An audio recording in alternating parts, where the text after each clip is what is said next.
In a lot of cemeteries you see statues of dogs, and Spring Grove is no different. Hey everyone, it's Cashew. It's a very hot July day, and for some that means let's drink some beer. And I thought this would be a good day to show you here in Cincinnati at Spring Grove Cemetery some of the graves of Cincinnati's beer barons. Now, in case you didn't know, Cincinnati has a very strong German heritage, and with that they brought their knowledge of beer brewing. And even today we have countless microbreweries, craft brewers, whatever you want to call them. We have quite a few here even today. And so I thought I'd show you some of the graves of the people who would be, I guess you'd call them the founding fathers of beer brewing. So let's take a look. Our adventure starts here. And this is Conrad Windage. He was the founder of the Lion Brewing Company. He was a brewer and partner with Christian Moerlein. At age 13, he began working in a brewery. In September of 1866, he sold his interest to Moerlein and formed another partnership with Gottlieb and Henry Mulhauser. And this is the monument to Windage's grave, and if you notice, it shows a fallen broken tree which represents the end of life. And you can see the tree that's next to his grave is about ready to fall itself. This is the grave of Gottlieb Mulhauser. He was born in Germany in 1836.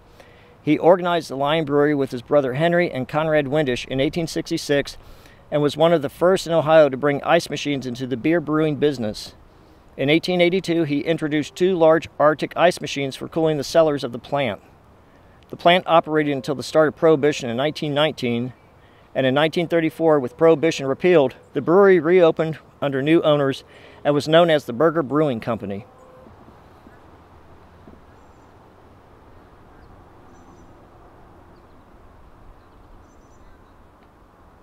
This is George Scatz, or Skates, I'm not sure how you pronounce it. But George was not a brewer, but he was a distiller, and he had a distillery on Guest Street.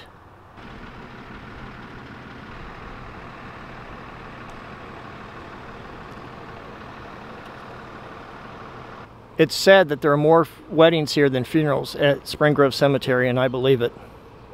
And in the distance you can see a second wedding taking place on the same day. This is the grave of John Houck, and the Houck name is known in Cincinnati even today. This particular Houck, John, was born in 1829. He sailed for America in 1852 and came to Cincinnati to work for his uncle George Harrencourt, owner of a brewery.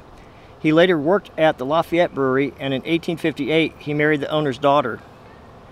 He left that family business to start a brewery with John Ulrich Windage, the Houck Windage Brewery on Dayton Street, which produced only lager beer. And lager is a beer that has to be fermented at a lower temperature than ale.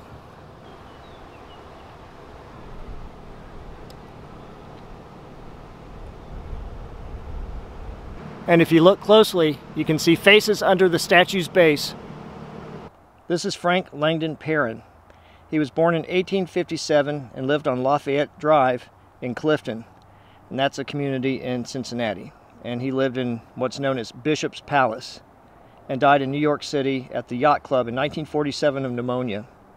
He married into the Taft family, which is another prominent family in Cincinnati, and he was what's known as a maltster and made flour and corn products and malt for beer. If you look for Frank's grave, it'll be under the Oliver Perrin plot. I wonder if this is a good place to park. You might recall this mausoleum from my earlier vlog on the notable graves of Spring Grove Cemetery. This is the family mausoleum of Edmond Dexter. Edmond and his brother Julius were liquor barons of rectified whiskey.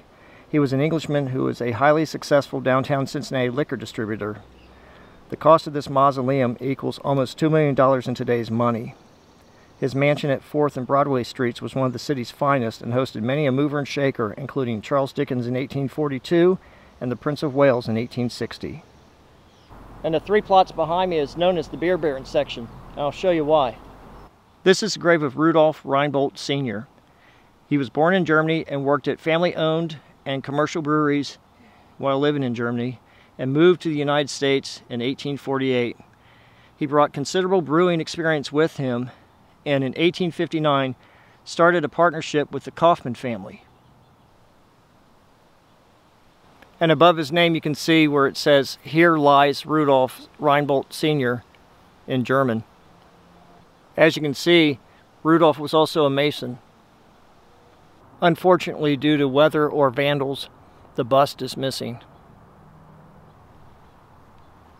Next to Rudolf and his family is John Kaufmann and his family's plot. John Kaufmann was born in Germany, and he owned the John Kaufmann Brewing Company. He specialized in lager beers and made a gilt-edged Bohemian beer they marketed as a liquid food for the invalid and a wholesome beverage for the healthy.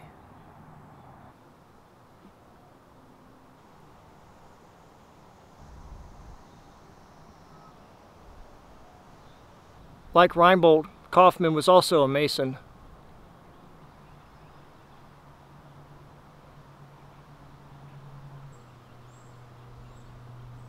This is the grave of Johann John Ulrich Windage. Born in Bavaria, he was the co-founder of the Hauck Windage Brewery in 1863.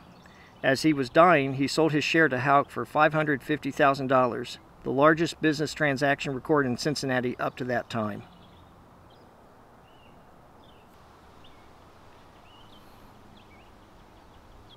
As you can see, there's Reinbold, Kaufmann, and a short walk over, Windage. When you see how beautiful this cemetery is, you can understand why people treat it like a park and come here for picnics and weddings. This is the family grave of John and George Girk, or Gerke. I'm not sure how you pronounce it. They were a father and son team. John, the father, worked as a shepherd, plowboy, haymaker, and common laborer and had 11 children. He came to America seeking his fortune in 1843. In 1855, he bought the George W. Scott's distillery on Guest Street. After 9 months, fire destroyed the distillery, including 100 barrels of whiskey. His son George began in 1875 as a distiller, and in 1877 he began a partnership in the brewing firm of Schaller and Girk. In 1881 he organized the Girk Brewing Company. This is John's grave, and this is his son George's grave. This is the grave of Christian Boss. He was born in Germany in 1822.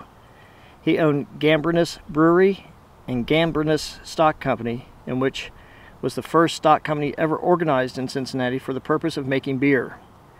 He was active in response to early temperance critics saying, "I recommend beer drinking to all. I cannot recall a single instance where harmful results have come from a moderate use of malt liquors."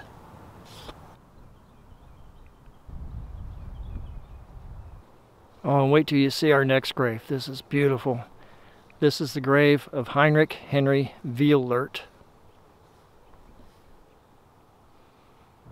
And here's the man himself. And look, this was really cool.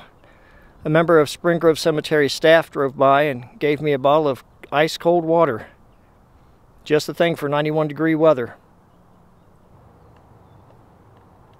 I don't know if my camera can pick it up or not, but the spider has made a very beautiful web on Wielert's grave. Heinrich Henry Wiehlert was born in, where else? Germany. He owned a famous beer garden. On summer evenings, Michael Brand, the son of German immigrants in New York City, conducted his 40-piece orchestra, the Grand Cincinnati Orchestra, to entertain the patrons in the block-long beer garden to the rear of the saloon. Patrons were charged a cover of 10 cents when there was music. Brand's orchestra became the nucleus of the Cincinnati Symphony Orchestra.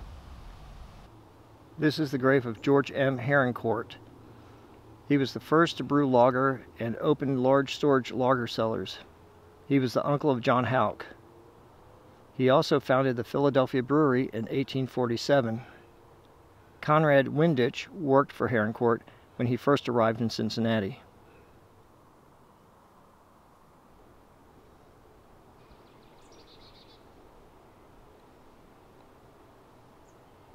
I don't know if the rest of the country gets this beer, but this is the grave of Christian Moerlein. And Christian Moerlein beer is still in existence here in Cincinnati. Moerlein's father taught him to be a blacksmith, and he opened his own blacksmith shop on Elm Street when he first moved to Cincinnati. He closed the business in 1853, and he and a man by the name of Adam Dillman opened a brewery there. They sold 1,000 barrels that first year. After Dillman died in 1854, Conrad Windage, whose grave I already showed you, became his partner. 2 years after that, Moerlein became the sole owner. He had a very large brewing complex of several buildings along Elm Street. And by 1894, Moerlein had the largest brewery in Ohio and the 13th in the nation, producing 500,000 barrels of beer a year. One of the things I notice about a lot of these beer barons is that they have busts of themselves on their graves. This is the grave of Johan John Bruckman. The Bruckman Brewery was started by two brothers, Friedrich and Johan, in 1856, and it survived Prohibition by making cereal products and malt beverages.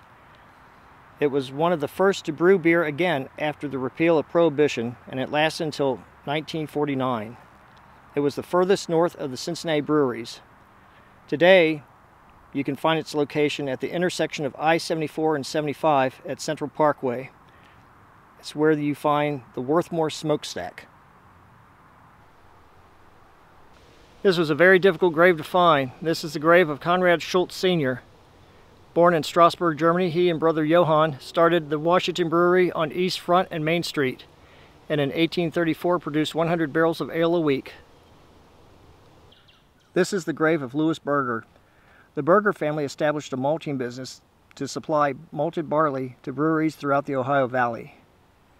After the repeal of Prohibition, the Berger family took those same ingredients to produce their own brand of beers in 1934. Berger beers became legend as the beer of the Cincinnati Reds, with famed Reds radio broadcaster Waite Hoyt appointing the storied Crosley Field Sundeck as Bergerville. Berger beer also became an American legend as one of only a few beers shipped in olive drab cans to Army troops during World War II. As you can see, there are a lot of beer barons in Cincinnati, and that tradition carries on today with all the craft breweries that are around in Cincinnati. And if you like beer, Cincinnati is your place to be.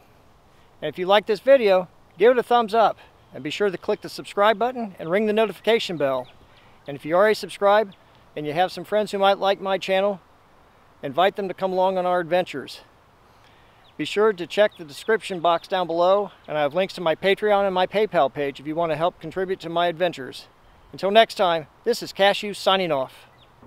I had no intention of doing this, but I just happened to notice that I had my Hofbrauhaus t-shirt on while I'm doing the Beer Barons vlog. Go figure.